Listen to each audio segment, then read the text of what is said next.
And I would suggest, looking that up in your index in the back of the catechism.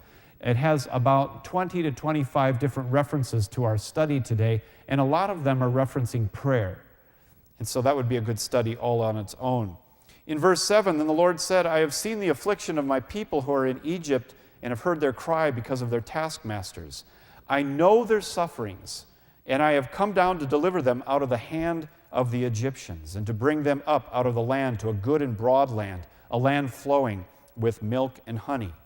So here's Moses. This burning bush takes place. That's never happened to me, and it's called a theophany, and that's where God speaks in the midst of this bush. He communicates to Moses. And Moses is going to be told to go back to Egypt and face the one that was trying to kill him. This is going to be very courageous on Moses' part. Go back and tell him, let my people go that they might serve me. And I think Moses is thinking, right, I'm going to go back there. And then he says, well, who should I say sent me? He's going to go back to his people first and tell them. And it says in verse 13, then Moses said to God, if I come to the people of Israel and say to them, the God of your fathers has sent me to you, and they ask me, what's his name? What shall I say to them? God said to Moses, I am who I am. And he said, say this to the people of Israel, I am has sent me to you.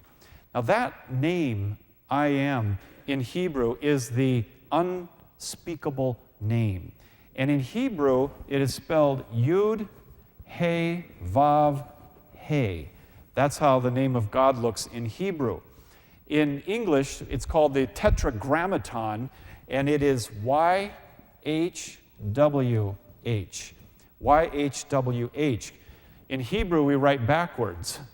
So we have Yud, He, Vav, He, corresponding to YHWH. And the rabbis, Orthodox Jews will not pronounce the name, and that's why you'll see Lord or you'll see G-D. They will not even write the name. I've heard many people try to pronounce the name. How do you pronounce the name? Yud, He, Vav, He. And the answer is Yahweh. Yahweh. And one person actually told me, they said, the closest we think we've come to it is Yahweh. Yahweh.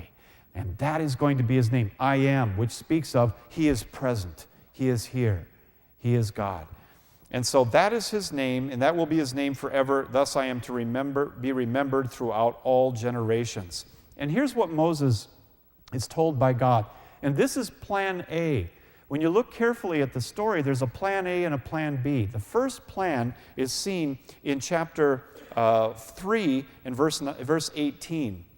It says, and they will hearken to your voice, and you and the elders of Israel shall go to the king of Egypt and say to him, the Lord, the God of the Hebrews, has met with us, and now we pray you, let us go a 3 days' journey into the wilderness that we may sacrifice to our God. Let us go for a 3-day journey to sacrifice to our God. So that is the first plan. And the plan is just to take 3-day journey out, sacrifice to the Lord, and then come back. And I imagine the idea is that they will be rejuvenated in their faith, have a little bit of a revival, nice retreat, and they'll be ready to be that, the witness and to be the people. Well, that's not going to cut it. They need a huge boot camp and overhaul.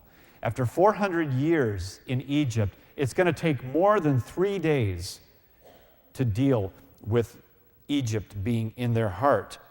Well, Moses then goes through a little bit of a complaining period because he has a hard time with his speech. He's slow to speech, slow of speech and of tongue. And he's really nervous about communicating and standing before Pharaoh. And God says, well, he said, who has made man's mouth? Who makes him dumb or deaf or seeing or blind? Is it not I, the Lord? Now therefore go, and I will be with your mouth and teach you what you shall speak.